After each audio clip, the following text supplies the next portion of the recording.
好，咁各位同學呢度咧會講解一次咧點樣去即係註冊嗰個 MOS 嘅帳號。咁呢個帳號咧係一定要註冊嘅，即係你唔註冊咧，到時考試嘅話咧因為考試係生產力中心嘅老師啦咁就會幫我哋去監測大家嗰個考試情況。你唔註冊呢個帳號，佢可以唔俾大家考嘅，同埋咧。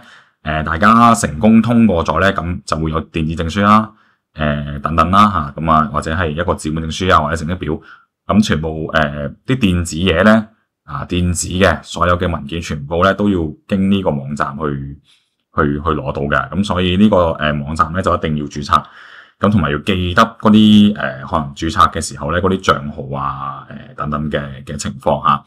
咁首先咧就先講個操作步驟啦。咁第一個呢個網址咧即係當然我都會俾大家啦。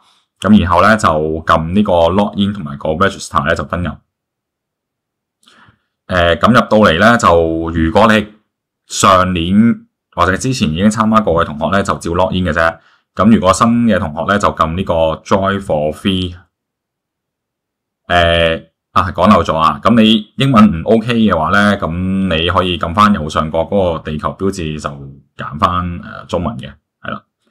咁首先就係嗰個國家地區嗱，因為呢個國家地區咧，我哋即係一個密卡，我哋要揀密卡嘅。咁因為我哋如果大家成功通過嘅話咧，有機會有個紙本證書嘅。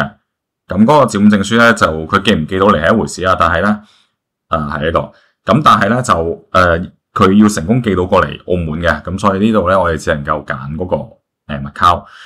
咁然後咧就係嗰個電郵。咁咧個電郵咧就係用翻我哋叫做學校，唔係學校講錯咗。呢個一定要用私人電郵，一定要因為大家學校嘅電郵咧，我哋喺大家畢業嘅時候會叫做回收翻嚟㗎。我哋有啲 quota 會俾翻你哋啲師兄你哋啲師弟師妹係啦。咁所以咧就唔好用學校嗰個電郵咁，但係我示範咧，我就用學校電郵咁樣咯吓。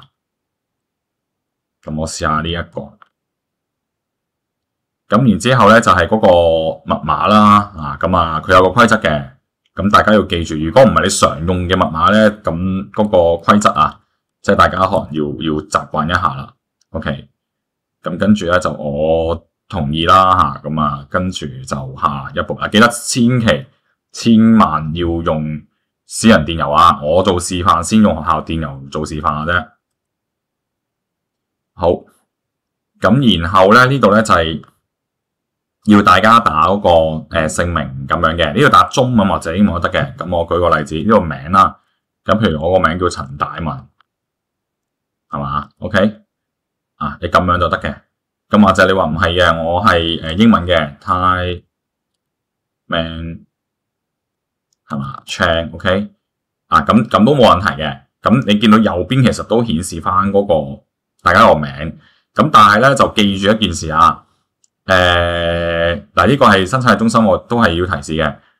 嗰個中間名，如果你係冇咧，就要留空我諗大多數我哋嘅同學咧都係冇中間名噶你係得姓同埋名嘅啫。咁中間名可能係一啲譬如話外籍嘅同學即係譬如話係有個葡文名嗰啲同學先係咯。咁大多數我諗應該就冇中間名嘅，所以千祈唔好填。如果冇嘅話，千祈唔好填，否則個證書可能會出錯噶，即係可能淨係出咗你頭嗰個字同埋尾嗰個字咯。即係陳大文就寫咗淨係出咗個陳文，咁就完全就冇用噶個證書。所以記住 OK， 你可以留意翻下你自己係有冇中間名跟住就好清翻先，跟住下一頁係啦有啲必填嘅要記得 click 翻同埋呢度你可以先顯示姓或者係名先嘅咁呢度可以切換嘅，咁由得嚟啦。咁最後就揀翻個出生日期啦。我隨便揀一個日期啦。好，提交。咁咧就提交咗之後咧，就入到嚟呢個畫面嘅。咁我哋做咗一半嘅啫。咁呢個畫面咧要簡單介紹下。咁如果大家考完試，你想睇翻自己個成績嘅話咧，就喺呢個畫面會見到嘅，即係佢呢度上邊咧有一個叫做 My Transcript 噶，咁佢裏邊咧就當然呢一個賬號就冇考過任何嘢啦嚇，咁但係你有考過嘅話咧，咁佢呢邊會顯示翻大家啲譬如已通過嘅考試啊，或者係你個證書啊，咁可以下載翻落嚟嘅嚇，咁要順帶一提。咁但係咧，接下嚟做嘅嘢係一定要做嘅 ，OK？ 你唔做嘅話咧，又係有機會唔俾你考試嘅。咁咧，我哋右上角咧就有個我的設定檔 ，OK？ 撳落去。跟住咧呢邊，咁咧佢就有啲資料要你去補翻嘅嚇，呢度一定要補。咁有咩補咧？咁首先就係姓名同埋嗰個名咧係冇得再改嘅。你最多咧就係佢有咩首選名稱啊？呢度我都唔敢亂填啦，因為佢喺呢個網站裏邊咧，即係好多同學都試過啦，或者打錯名。想改係改唔到嘅，要 send 個電郵叫 Microsoft 嗰邊去同你改嘅。咁如果你未考過嘅呢個賬號，你又打錯名嘅，咁可能你就重新起過個新 account 就仲好啲啊！你一旦考完試咧，你想改翻個名咧就好麻煩嘅，要 send 個電郵噶。咁而且人哋未必會即時覆到你咯。啊，咁所以呢個要注意，即係其嗰啲都係啦。咁慣用語言咧，咁你自己睇下係咪Chinese Traditional。OK， 咁取消翻去先。咁下邊咧就係嗰個聯繫信息同登錄嘅嗰個資訊。咁佢就多咗個備用電郵啦。咁可能係即係當大家忘記密碼可以救援你個賬戶嘅咁樣咯。咁你需要就可以加。咁或者咧你個密碼你想改嘅，咁你就喺度改啦。咁我呢度唔改啦。咁最後呢個就一定要填啦。呢個以防萬一。因為呢個郵寄地址咧係有個紙本證書寄翻嚟嘅時候咧，係貨大家能夠用得到嘅一個叫做揾得到大家嘅嗰個郵寄啊嚇，即係真係寄封信俾你咁樣啦嘅一個地址。咁所以呢度要編輯。咁呢個郵寄地址咧，我就都會提供翻一個資料俾大家嘅，係啦。咁咧就係包括呢一個嗱，你可以填學校地址或者屋企地址，你自己揀。咁比較多同學會揀學校地址嘅，OK。咁咧就學校地址就係呢一個你填入去。咁城市咧你就當然你打翻密卡啦嚇。OK， 咁其他唔係必填就唔使啦。咁如果你填學校地址嘅話咧，咁有證書寄翻嚟就會先俾學校嘅，跟住又再由老師去俾翻大家 ，OK 嚇。咁但係如果你話我唔填學校地址嘅，你填澳門或者氹仔或者路環啦嚇，你屋企地址嘅咁咧就呢度有一個網址我都會俾大家噶啦。咁你可以喺度揀即係佢係一個網站啦，咁可以俾你睇翻啲官方你屋企嘅嗰個真正嘅，即係有時候大家驚打錯啊。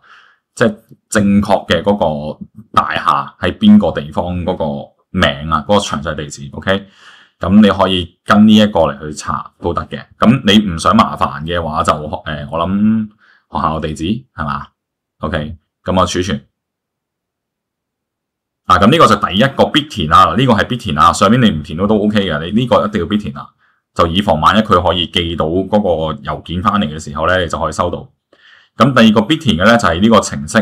咁因為呢個網站咧就唔係齋俾大家考 Microsoft 嘅認證試嘅，即係譬如一啲比較出名嘅科技公司啊、資訊科技嘅一啲認證考試咧都可以喺呢度考到。OK， 咁所以我哋咧就要註冊一個步驟嘅。咁佢好簡單嘅啫。呢度你見到有個 Microsoft 啦，係嘛？咁側邊有個註冊，咁你撳落去。咁然後咧就 check 下啲資料，應該冇問題就 OK 噶啦。咁呢度要撳一個橙色掣嘅，橙色嗰段字，佢問你係咪要接受嗰個用戶協議啊咁樣嘅。咁你都可以大概望下啦，其實都唔算太多嘅啫。係啦，即係其實你係咪都要撳試嘅？要接受你先可以去開始嗰個考試嘅，係啦。嘅撳試我接受，咁跟住佢嗰個協議狀態變成接受噶啦。咁下邊嗰啲選填嘅啫，即係嗰啲聯繫 send 個電郵，得閒 send 俾你啊咁樣。咁你唔填都 OK，跟住撳提交。咁如是者咧，呢兩個步驟做晒咧，咁就係啦，呢度顯示完成嘅，咁就冇問題噶啦。啊，咁至於隔離嗰個咩人口啊，佢就問你係咪學生身份啫，咁你唔填覺得角色嗰度咧就都唔需要填噶啦嚇，冇乜嘢唔好走去撳呢兩個。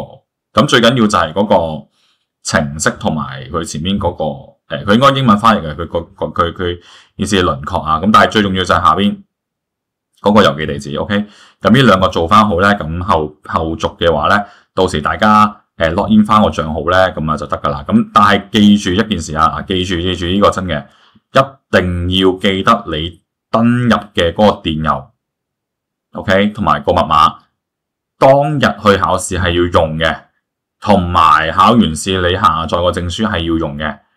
你唔記得嘅話，就老師幫唔到你㗎，因為呢一個係由大家去自己建立嘅帳號。咁如果再有其他疑問嘅，就可以再去詢問老師嚇。